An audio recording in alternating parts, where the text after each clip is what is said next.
Welcome to the intersection of technology, cybersecurity, and society. Welcome to ITSP Magazine Podcast Radio.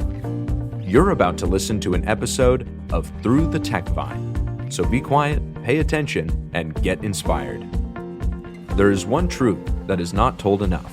Technology is not magic, but it can be magical. Technology is human. It is part of who we are, our evolution, our future.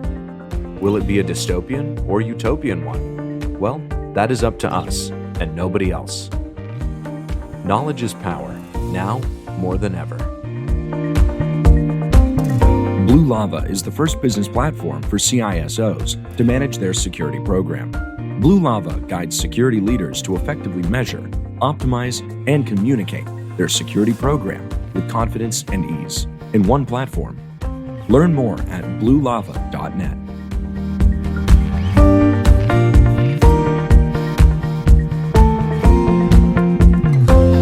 Here we are. Can you believe it? Here. We're here. Thursday. I wonder if people are excited or they're like, oh no, it's time again. I don't think they'd be watching or listening. But you know, Diana, what if we just pop up on LinkedIn Live and streaming, and they're like, here we go again. Do you think people hate stream us? No. I'm just saying these. They have to watch. I'm just saying these so that people can comment and say, no, we really love you guys. I'm doing like some reverse psychology. You're fishing. Exactly. Fishing for a compliment. Oh my God! I'm always excited to be on. Sean, how are you? There's no fishing going here. I'm going straight to it because we have a really cool friend we've known for a while.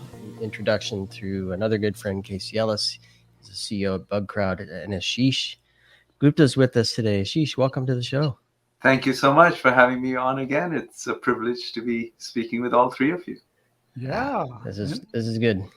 You said right again, because we talked many times, but this is the first time you're joining us in this little bit of an unusual setting, which is Through the TechVine. And you'll figure it out immediately that there is no script. We're just going the way we feel. Yeah. And I think you'll feel at home, I hope. And I know you have some story to share. So you feel at home. We make Marco feel uncomfortable. Bring it. The good thing is that the introduction on the TechVine actually matches what we do at Bug Crowd. Getting that human creativity out through technology to help technology. Nice. So I loved your introduction. Yeah, thank you. I mean, I think we feel we've been listening to a lot of stories through the years. So we on ITSP Magazine, and there is a common thread most of the time, I would say lately, that is about making technology more human. And so I think we eventually, in an ideal world, we all converge there. So that's what we're trying to do. Right, Diana? Oh, yeah. Oh, yeah. You're full of enthusiasm today. That's right. We were supposed to get 2 feet of snow here on the weekend, and we were all really excited about it. And now they're saying maybe just 8 inches, which in New Hampshire in the winter is kind of just regular. So there's not much winter going on here on the east. Not the level that I was expecting anyway. Well, we had an amazing winter in December, at least. We are hoping for snow. Got 105 inches in Tahoe. Yeah. I had. Did you get up there much, Ashish? Oh yeah, I was knee-deep powder skiing for 4 days. Nobody else could make it up because the roads were closed. We were in Tahoe, and my kids and I just tore apart the mountain. Nice. You a skier or a snowboarder? Skier, all skiers, except for my wife, who's a snowboarder. Look at that. Yeah. So your kids actually choose skis as well, or? Yeah, they're mogul skiers. Both girls are on the national tour. In fact, I'm leaving tonight to go to Idaho because they're competing, and then my son's also joining in. So it's pretty interesting. Wow. So cool. Yeah. Proud dad sitting here, that's for sure. I know. I'm like, is there an Olympic ski team member in the future, do you think? In the Well, Gupta the household? good thing The is Gupta Ski Club. more power to our Olympians going to Beijing, because the 4 men's and the 4 women's mogul skiers are people that we've known from childhood, for their childhood, and our kids have competed with them. So we are incredibly proud of our team going to Beijing. That's fantastic. Wow. Love it. A close connection. Insider info. Yeah. Yeah. Really cool. What are you doing, Marco?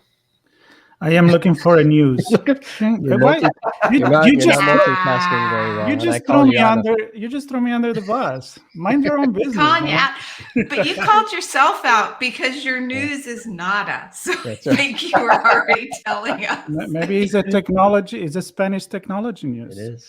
Oh, nada stand for something that you don't know. Now I have to. Exactly. You know, in this industry, I have this fight with Sean all the time because, all these acronyms all over the places. And half of the time, I don't know what they are. So I'm like, can we just spell the words? It's network address denial. I don't know. Yeah. Application. So maybe Everything's an app. I'll find something that There means you go. that. No, All no. right. Well, you keep doing your thing there. We'll have the show on this end. I think you need to do a proper introduction. I know. To our guest. We've messed around here. So Go for it. yeah. So there's no way I could do it justice. I just know that what Ashish does professionally is incredible. We've had many conversations with him. Pleasure of meeting him in person a few times. Hopefully we get to do that again soon. Ashish, give our audience a little background into who you are, what inspires you, both personally and professionally, if you'd like. Yeah. Yeah, thank you. Thanks again for having me on the show. I'm with Bug Crowd. We are a company that is very mission driven. We think about how do we make the digitally connected world safer. And it really comes back to who I am, right? I've got 3 kids. Everybody grew up with devices in their hands, unlike me, who had only paper and pencil growing up in India, and didn't touch a computer till I came here to the US when I was 16, 17 years old. But these folks are digital natives, and to keep them protected is something that we all should take very seriously. And the thing that was really interesting to me was that we were bringing a group of locksmiths, if you will, who understand how digital technology works. They know how to break into that technology, but they've chosen the right path of morality and have decided to take these skills and find these vulnerabilities and submit them to us so that it can be fixed before the nefarious actor can attack. One other thing, Ashish, that's so wonderful is that a lot of folks now want to get into cybersecurity, and they're really stymied by the fact that the entry-level jobs want 3 to 4 years experience. That's right. How do I get experience? Well, I don't, I just got out of school. And I am always recommending that they take a look at what bounties are out there. Because if you can go out and you can win one of these bounties, then you can, maybe you don't have work experience, but you can show an employer that you certainly have the chops to be able to do the work. Taina, you're absolutely right. We have this concept of the university where we bring people in to teach them how to be responsible researchers, right? And then help other researchers teach these folks how to become great researchers. And that whole community impact is massive. And recruiting people earlier is a great way to bring the community in, either from just new recruits, diversity, because one of the challenges we found, I was looking for a head of sales. And I wanted someone with security experience, obviously, because we are in the security business. And what I was finding was that you couldn't find people or women who had gotten to those levels as yet, because you didn't have people who were given the opportunity earlier on to get into sales and security. So I made it a mission that while we might not have a chief revenue officer who's a woman, but we are going to hire women into our sales positions and teach them security, because we've got phenomenal salespeople in our security business who might not have had that opportunity. So we said, let's fast track them in. And it's our responsibility as a community to bring the intellect of the entire population, regardless of geography, regardless of gender, regardless of race, to get that diversity and that diversity of thought to do what Sean and Marco are saying is important. Make technology that much more human and accessible. Yeah, and it's great to do that when you have also the power of a business. But the truth is that there is many people. I want to say, I'm not going to be the dark person here today.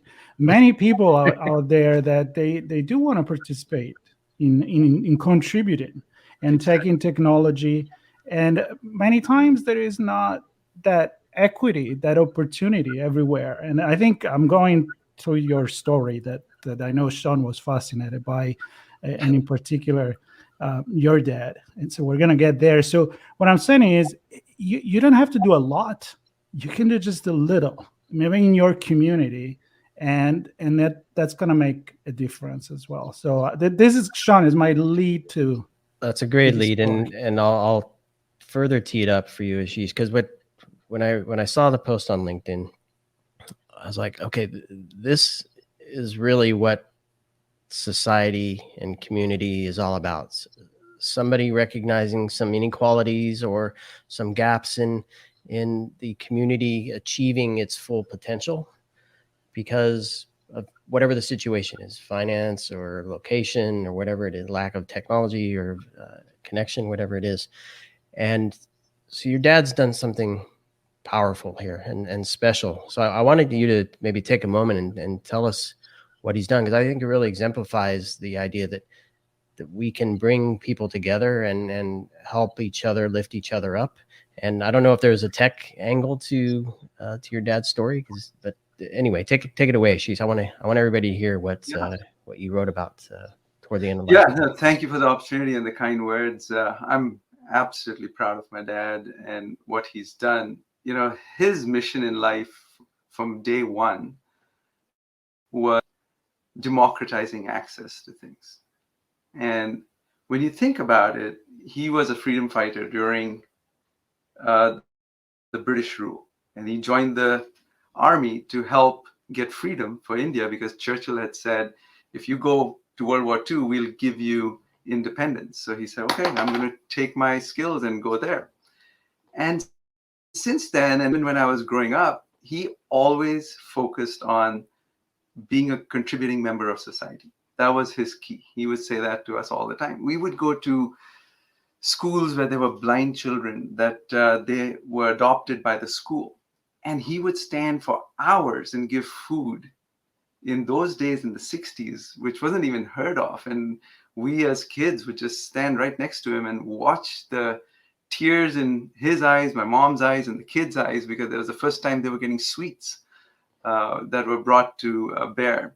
Now, he had the privilege of having these things that he earned along the way. And most recently, about 5 years ago, he was watching a TV show and he saw a girl actually, who was being taken out of college because she didn't have money to pay for the exams.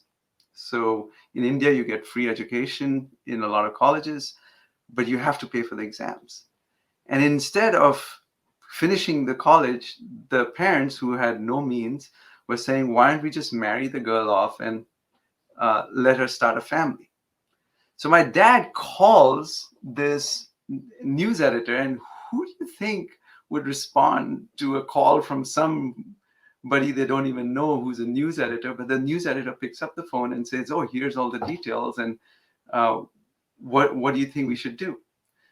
And my dad brings his military guys who are retired and sends them over to the village and says that he'll take over the girl's education if the girl wants to go forward with education, and ensure that she can get through college, not only the fees, but also the living expenses, so that she can finish something and become a contributing member as well. Now, the good news is 5 years later, this girl has finished her degrees. She's gone back to the village and is contributing back, and is also making a full earning and keeping her entire family going. Now, this was one story that started 450 other stories like that.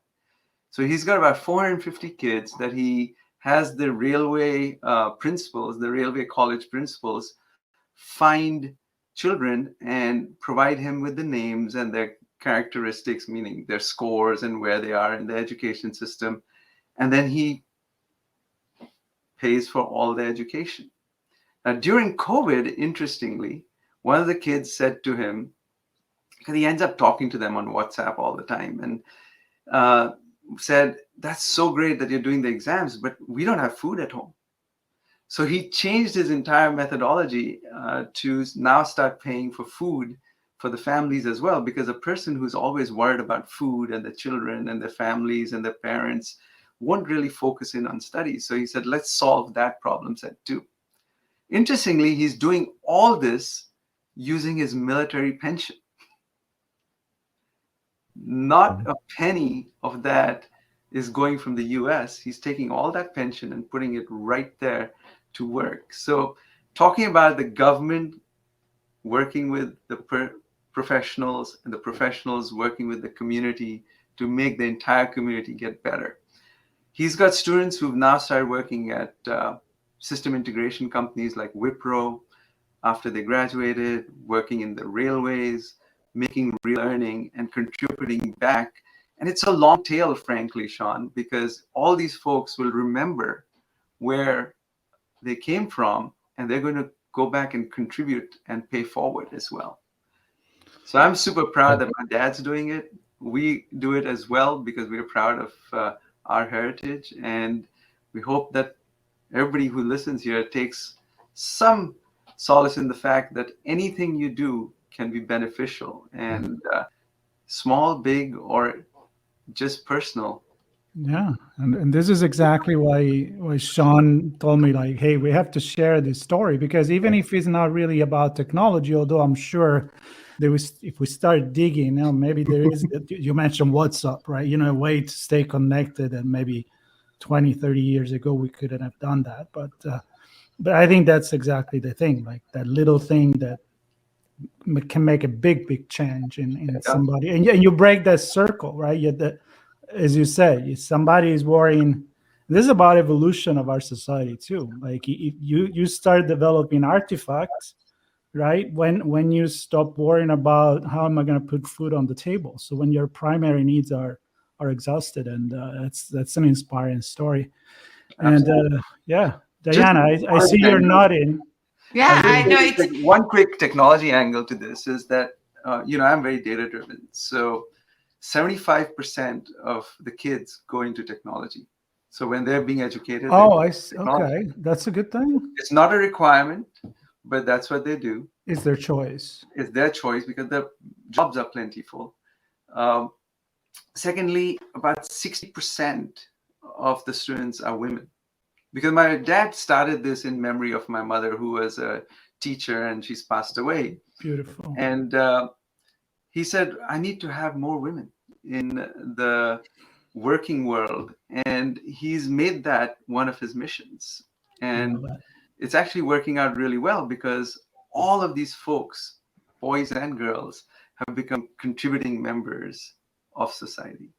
Yeah, that never-ending reach from that first scholar, I guess you call it a scholar, that first person helping them get through the exams. Yeah. One step. Indeed. And I couldn't ask for a better way, and that's why I wanted to have you on. I'm thrilled you were able to join us and tell us that story live here in person as well, to set the stage for what Through the TechVine is about, which is finding the positive in something, keeping it human, as Marco pointed out, and at some point there's an intersection with technology, and the technology helps us in some ways. And that's what this show's about, is to talk about things that inspire us and keep us moving forward as a well-functioning society. And so, yes, talking about news time tradition. News time. Yep. Diana. Okay. Yeah, I did. I just wanted to say, I love that story, Ashish, and thank you so much for sharing it, and to your father. And it's true that the cascading effect, we don't realize that doing goodness and kindness and helping a few people, it's not just those people. it has this wonderful ripple effect where then they help others and they start to pay it forward. And anytime people are saying, well, what is one person going to make as a difference? One person can make a big difference. Yeah. You know, I mean, just a quick observation, because I see that happening in the cybersecurity community, right? I mean, you look on Twitter, I see a lot of people that of every gender and background that they maybe it started like a few years ago at a beginning level. Now they're at the point where they can start giving back to the community, and they're doing it, all of them, because if you give an opportunity to someone, then that person wants to give it back, and so that's the circle that we want to see happen. So. Yeah, True story. Amazing. All right. Yeah. Very inspirational. Okay. All right. So, yeah. Story time. Story time. Do you guys know what's this handle? What's this handle? Well, we'll find out. It's a name. The name of somebody who's going to come in. So do you guys know what land subsistence is? Land subsistence? Land subsistence. Yeah. Anybody know?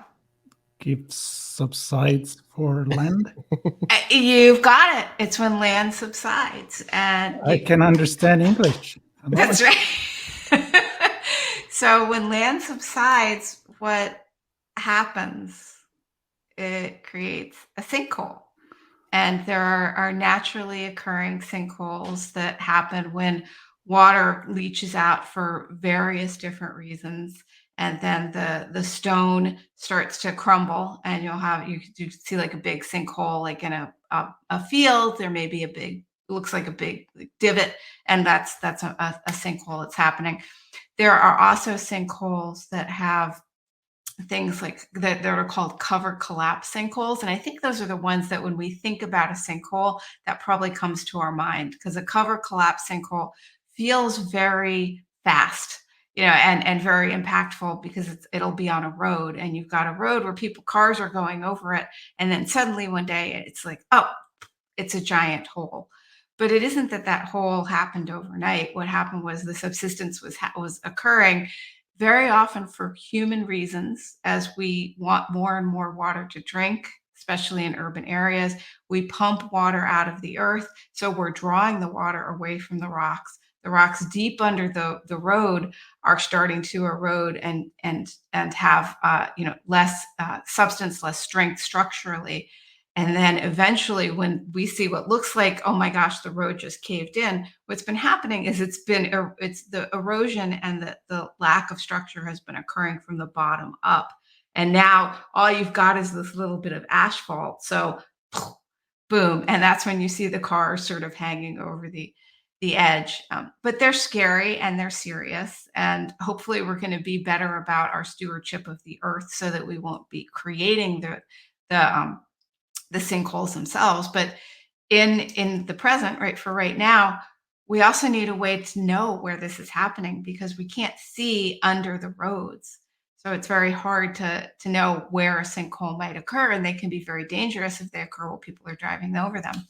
So a team led by geophysics professor Shimon Dawinski, I think that's how, and Professor Dawinski, I apologize if I said your name improperly, but geophysics professor at Florida International University has led with his postdoctoral fellow and his students, and a team also at the University of South Florida, including Sarah Krause. They have led themselves to develop something that would use radar technology. So radar satellites will be able to start to pinpoint where sinkholes are happening, especially in those collapsed covers. So being able to look down below the asphalt, below the roads, and see where sinkholes are occurring deeper in the earth, so that before damage can happen, or more damage can happen, that they would be able to go in and do some kind of remediation to prevent the sinkhole, and hopefully prevent cars from driving off of like what becomes like a little micro cliff. So congratulations to the team at Florida International U and the University of South Florida for coming up with this. They happen to be, I guess, more driven than you might be in other areas of the country because parts of Florida are called Sinkhole Alley. Yeah. So it's speaking of solving a local problem that they really are. And so congratulations to them for a technology that can help us. Is there a minimum size of it that they can detect? Because I mean, it takes a little while to, make a dent in your car. So I was wondering how much can they detect, how big? I don't know. That's a good point. I mean, with these satellites, they're starting to see things not only under the ground, but things that aren't detectable by the human eye. But so I imagine it gotta be small enough. How big does it have to be? Yeah, I'm not sure how big it has to be before they're able to detect it with their technology. I was actually looking at some places in Florida, and the reason one reason I didn't pursue that as a destination was sinkholes under buildings. If you can remember that situation. So my question is, can it see not just under a road, but can it see under a building? I don't know, or near or around, or I think is it looking for space or movement of water, or what? Do we know what it's detecting? So they're ground penetrating radars that look for sand or soil flowing into the cavities between the rocks, which is sort of the precursor to going down. So could it have prevented like a whole building collapse because of sinkholes? I don't know, or would the building block the radar? That's a good question. But certainly if you can see around that building, then on road sinkholes. Yeah, when I was at Boeing, one of the things we were doing was using remote sensing technology from satellites to figure things out like this. And the analytics around that, I'm sure the team in Florida or wherever they are have done a phenomenal job of connecting information around what might be a sinkhole also to predict what sinkholes are, because that's what our remote sensing satellites could do, which we use to help farmers really figure out what's the right place to put what kind of crop because of the moisture level in the ground, to the nitrates that might be there or not, and then see the total environment, but link it all together with analytics. It's amazing. But when you said that, you know what I thought about? How much Kevin Bacon in Tremors? You remember the movie? Exactly. We would have enjoyed this technology with the worms coming up and making holes in the he's probably there like, damn it, a little too late, but you needed radar satellites, yeah. Kevin Bacon. So Ashish mentioned farming, and you said bacon. So I'm all about the food. Oh God, I did that. Kevin, please change your last name. Exactly.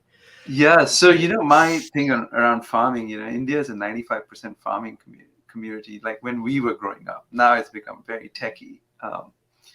But the meeting of technology and human society is incredibly important, right? Just like Diana just talked about, technology meets human society to ensure that you don't drive your car into a sinkhole by mistake, right? It's interesting. We actually, again, it seems like talking about my dad a lot. He did a lot of refrigeration and air conditioning projects. In fact, he represented India at an international level.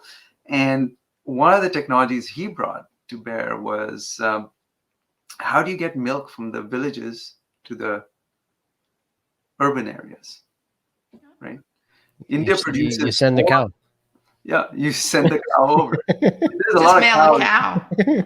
A lot of cows all over Delhi, but we produce more milk than we can consume. But those children 20 years ago didn't have milk available to them in the cities because the milk was getting spoiled in the villages because there was no way to refrigerate it.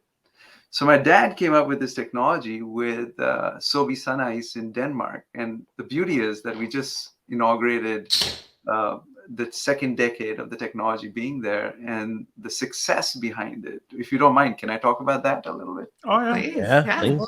Yeah. So basically, they put in solar refrigerators, and I repeat, solar refrigerators, not to create electricity, but using solar power with a catalytic reaction using ammonia to cool down milk.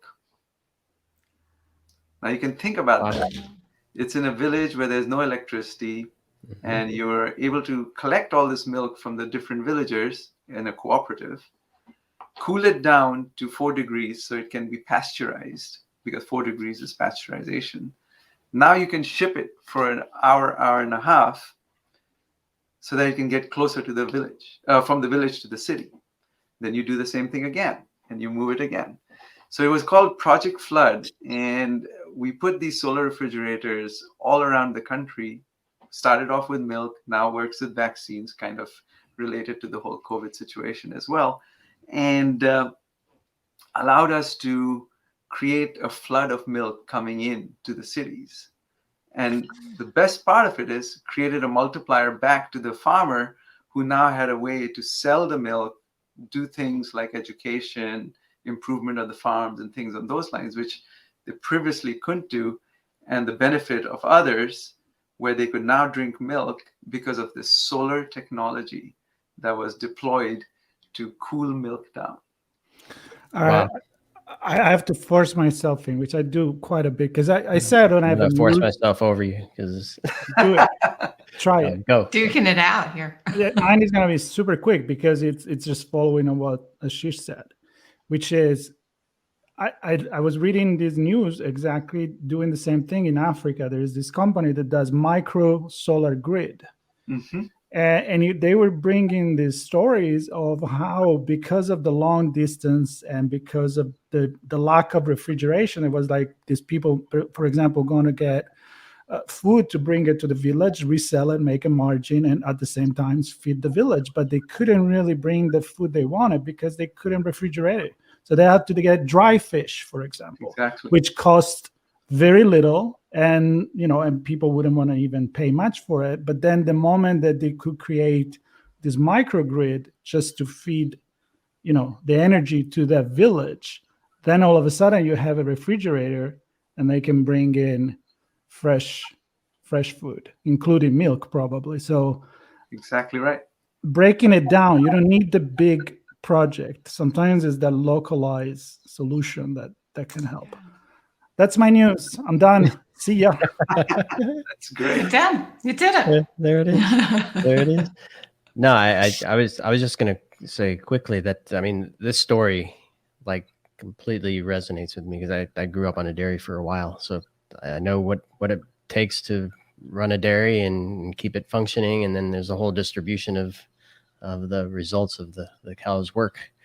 And the fact that you brought this story of technology that isn't just technology to serve a company, it's a technology that serves people and communities and regions of throughout India, it sounds like, and elsewhere, especially with that we transition it to vaccines and stuff. It's even bigger impact. But the fact that you brought it to food and dairies and tech, I mean, I'm in complete joy here, Ashish.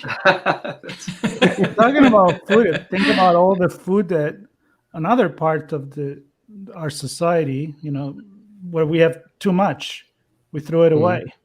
So if we could put it in a circle where we could, all right, this is leftover, we need to give it to those that don't have it, but we can't, because it's going to go rotten by the time you get there. I mean, I think technology can help here, right? I did have that question about UHT, right? Ultra high pasteurization and creating shelf stable milk. Is there a reason not to have done? Is that more expensive than this solar process, or is it just doesn't taste as fresh? Like, what's the? Yeah, I think the thing for us was, what was the energy required to get it to that level, right? Because we did have dry milk, and I'm talking back 25, 30 years, right? Sure. Where I drank powdered milk as a kid. Yeah. That's what my grandma gave me. So exactly. the fact that you could get the same kid some fresh milk. And, we used to have a saying that, I don't want to get this milk from a mechanical cow, because we had these things called mother dairies in India. And mother dairies were where this milk would go in, and then you'd put in a token, put your glass underneath or bottle underneath it, it would fill. And people used to say, I don't want a mechanical cow or a steel cow to give me milk. But when you tasted that milk, it was just exactly the same, right? And that was, I remember even working that project because, again, my dad said, hey, we've done a lot for you to educate you in India, and then you go to America to go to college and you don't come back. You need to come back and contribute. So, my dad's a huge personality, but also very respected. And so what did I do? I became an intern, went back to work on this project.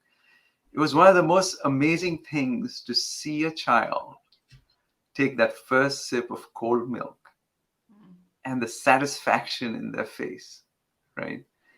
And it all happened because we brought technology, human ingenuity, and what our natural earth gives us, just made it more available. Yeah, absolutely. Love it. Now let's shift gears. I mean, I'm just going to soak that in and drink a tall glass of milk myself. You're going to marinate in it. I am. It's a milk bath. It's going to bath. Yeah.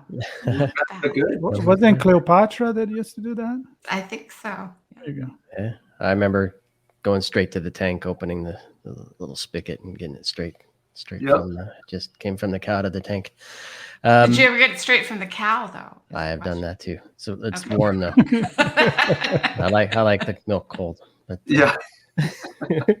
so another reason I like the tech story. That story there, Ashish, and even yours, Diana, are kind of pockets of we're looking at something specifically and it's impacting certain folks, and we're helping communities, and yes, spread across India and whatnot. But I think you have a news story that kind of touches almost everything. Sheesh. In Log4j. What's the good in that Log4j? And for our audience who are listening that aren't cyber folks and not tech folks, what is a Log4j? Yeah, indeed. Like about a month and a half ago, time flies nowadays, there's this open source technology called Apache software. And then specifically, there's some libraries in this open source technology that can be used to get access to information that we don't want people to get access to. And interestingly, this was found, I think it was in early December. It was deemed as what's called a zero-day vulnerability. That means it could be used to do something very, very nefarious. The Cybersecurity and Infrastructure Security Agency called CISA, which is part of DHS here, put out a warning that this was a massively important thing for people to fix. Interestingly, in the last month and a half, we haven't seen as many takeovers from this technology, if you will, and this vulnerability, if you will. But what we feel is that it's super important to keep this in mind as you go through and build your security roadmap, which is why I want to bring it here. It's much to what Diana just said with the sinkholes.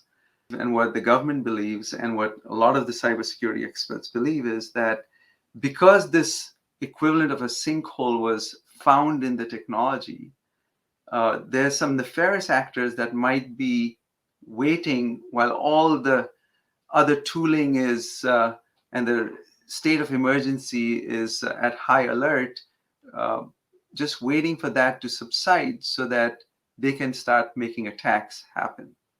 So my request to all of your listeners and others is that when you're thinking about Log4j, just because we haven't seen it come in and hurt people as badly as yet, there's people who are waiting and probably putting themselves in these sinkholes ready to attack. And it's very important to go out and fix this major cybersecurity challenge that's out in the world right now. It touches almost everything, which is the real challenge. Which is also, sorry, a very quick comment for the everyday people is that there's a similar situation in our everyday life. When you see a patch on your phone, and I think Diana here with your everyday cyber, update it, because even if they haven't used it, it doesn't mean that it's not going to be used in a month from now if you don't actually take action for it. And that goes for every IoT device, or changing your password or anything like that. So to bring it down to the everyday user. Yeah. That's such an important thing to say, Marco, and it's true.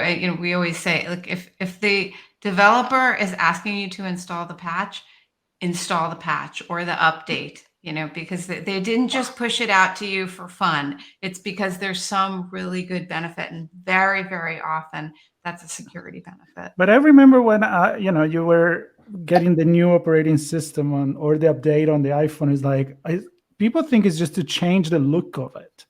Right. Or the functionality. The security is such an afterthought that now it come through, because I patch like 12.1.3 and then 0.1.4. Like, why? It's not changing anything. No, it is. It's in the back. So the good thing is, just in our household, we had calculated that we use about 35 of my customers' technologies in our day-to-day world. Refrigerators, I can't give you the names, networking devices. Come on, spill the beans. Cars, electric switches, computers, obviously, mobile devices. So across, and I told you that I want to have my world secure as well. So when a patch comes in, I have a direct connection in some cases to what was submitted and why it was fixed. Obviously, can't talk about it, but to your point, Marco, it's super important to update these. Mm-hmm. Right. Yeah. Yep. Very cool. Well, I'm going to switch to my news, because sure. This is I should have called myself Patch as my handle. That would fit as well. So I chose Clearly my tech, and it was hashtagged as Tech for Good in the Twitter post that I saw. It's a Twitter post, so there's not much detail underneath the hood here. It's a little video, but it's a smart contact lens that helps you Me too. see directions and get important information. It's too much work, Marco, to look down at the watch that's showing you the alert for your meeting. You want it to pop up over your own retina on the digital retina in this. It's like the movie. Yeah, it's like the movie. Yeah, so evidently, I'm not as excited about that. I thought it was going to be a lens that, because when your eyes get older, you can't focus up close as much. So it's not a medical. It's a social media lens, not a medical lens. That's what I was hoping too. Okay, I don't know if I want Twitter on my right in front of my cornea. It's Twitter and Meta. Why wear big heavy goggles when you can just jam this thing in on top of your eyeball? Well, that's a different story. I mean, Clearly, it's a good story. Clearly. So as it is now, you're talking about just the visual interface. I mean, I don't think you can interact unless you're. I mean, is it Elon Musk involved? Are we talking Google about Glass? Google Glass, but it's in like a Google contact lens? Glass and a contact lens. Yeah. Okay. And the video, it's like a 30-second video. It doesn't say anything about being responsive to the way your eyes move or whether you blink, and doesn't mention anything about properties of measuring the moisture in your eyes to detect potential health issues or density, whatever. I'm making stuff up here, but it doesn't mention any of that. You're adding all these features. I'm adding all the features it doesn't have. It can tell you turn left here. Make a U-turn. Watch your watch vibrating to let you know you have to turn is not good enough. You actually want it in your eyes. You want it in the eye. Yeah. So it was presented as Tech for Good. I don't know. I always find it easy to turn to the medical space for some of these types of technologies, where if a maybe not, a surgeon is wearing them and can see something without having to turn to a monitor to look at it. They see it in one eye while they're operating on something. I remember when I was working for a mobile company, we were working with airlines, and they were talking about the process of building airlines, and some of these spots are like really tiny to get into. And if you can make your way into the spot to start ratcheting away at a bolt, the last thing you want to do is work your way out of that spot to read a diagram. So if you can see the diagram, which bolt goes where, if you can see that. So I can see applications for this, but as a social media thing. But can you see something that can be done that has to be on a contact lens? Because that's what freaked me out the most. It's like, it's very intimate, and you get infection, you get a lot of stuff. Compare with wearing glasses, where the interface is just your glass. So that's why when you said the lenses, I went there with Diana. I'm like, okay, this must be for the health of your eyes. So that would be smart. That would be great. And those may exist, but these are not them. Yeah. So I think you can actually there's like IOL, you can get some replacement of the lens, but I'm not sure if it really helps people to see very up close and very far away, especially if they have bad vision. But although I'm researching it because I'd be very interested in that. But with yours, I just go to Google Glass and the people that had Google Glass. And I mean, other than that they could take photos like that, I think that people just were not getting there were all these wonderful videos showing what people could do. And then they're like, I don't want to see a browser inside of my glasses. It was too hard to use. It was it interfered too much. And I feel like, although any contact lens could give you an infection, I feel like now we're taking what didn't work in Google Glass. They weren't heavy. They were pretty light. And now we're embedding it even closer. Now it's not just on your face, but now it's in your eyes. So I do kind of wonder if it didn't work on Google Glass, would it work in a lens? And I'm thinking, I don't know. Maybe not. Were you an early adopter, Ashish? Do you have glass? Yeah, were you a glass? I did have a Google Glass thing because I was in video conferencing for a while. I'll tell you the one thing I kept hearing about with Google Glass that this lens probably removes is that whole thought process of how is it going to look on me, So style and fashion, right? Initially it was stylish and fashionable that I had a Google Glass, but then it was like, now I'm wearing this thing and I look like a cyborg. And I heard these words from different people, and maybe this lens solves that because it's not intrusive to the inherent look. And then my take is that this lens is working with the optic nerve to give information in a way that can be consumed that much faster. I've seen it in movies, and the doctors walking around immediately gets the information in their eye on the X-ray that was taken not through this lens, but that was taken, but the input was given right there. So as they're going in to do an emergency procedure, boom, they've got the information. Or if you are a jet pilot where you want the information on your on your eye, or a Formula One pilot, I mean, when you really need to get into that. But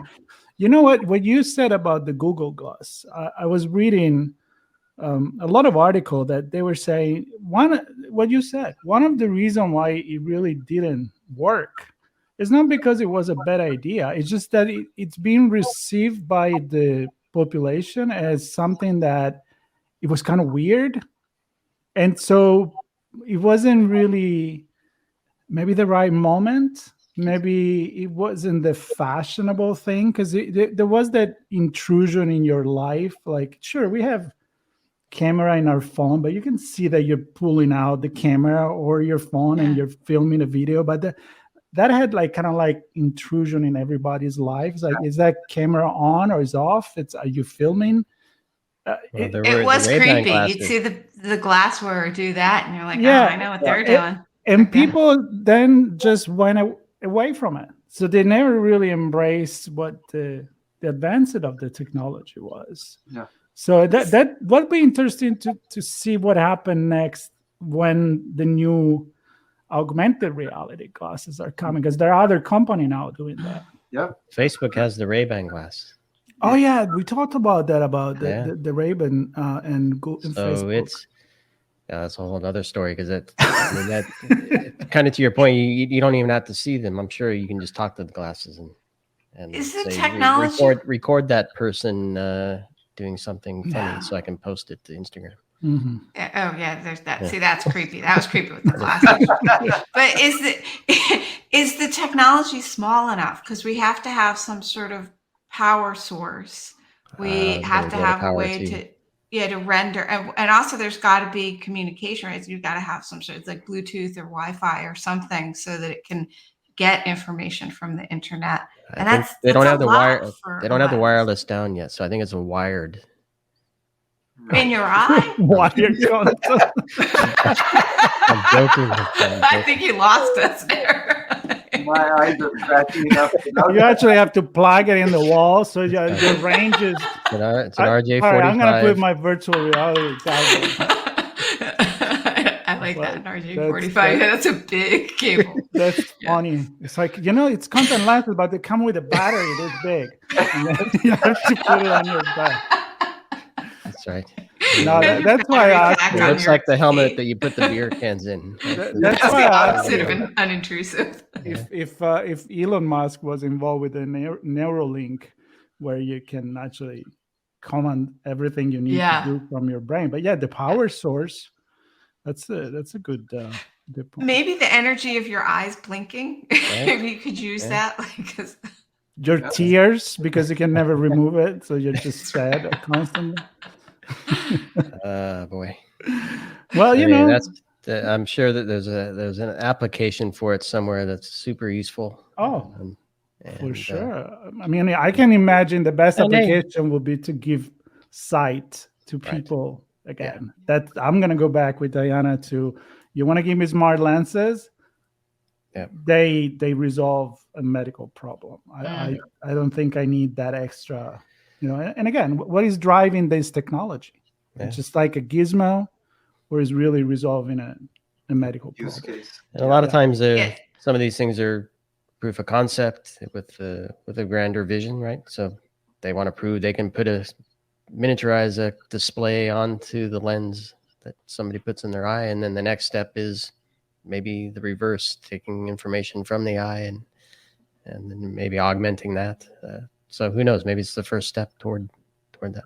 Or maybe somebody else has the other tech, and I just didn't come across it. And they just have to find each other. That's right. The convergence of technology. The power of the many. They need to make a crowd. Community of technology. That's exactly right. Community of technology. There is a really good book. I probably it was about innovation, and the main premise was the fact that each technology needs other technology to reach that point of feasibility. Yeah. And there was a ton of example, like how fast a computer can be, or how powerful the electric battery can be in order to create the electric car or the electric airplane and so forth. So it's a combination of everything that need to be at the same time. And I think this episode came pretty well together. I had a great time. I know. And different perspectives made for a fun time. Clearly. Totally. You all always do such a great job of keeping it interactive and interesting, and bring humor with technology and humanity into everything. So thank you for doing that. All luck. All luck. Whatever good happens here. And you know what? We have fun. I'm never gonna stop saying this. I always look forward to this, and with Diana and Sean, and of course when we have a guest, and we're not the kids without friends. That's right. We're very excited. So thank you, Ashish. Yeah, super grateful for you joining us today. Yeah, and for all that you're doing. Thank you. Absolutely. Thank you so much. Really. Diana, good to see you, Marco. Something like that. I love you, brother. Next week. I love you. I know. Peace. All right. Same time next week, everybody. Through the TechVine. I'm going to take us out. Keep well, everyone.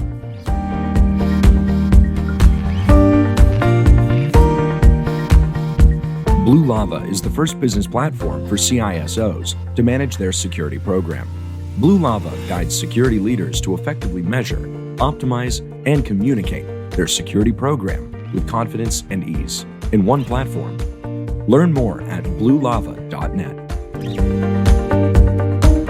We hope you enjoyed this episode of Through the TechVine podcast. If you learned something new and this podcast made you think, then share ITSPmagazine.com with your friends, family, and colleagues. If you represent a company and wish to associate your brand with our conversations, sponsor one or more of our podcast channels. We hope you will come back for more stories and follow us on our journey.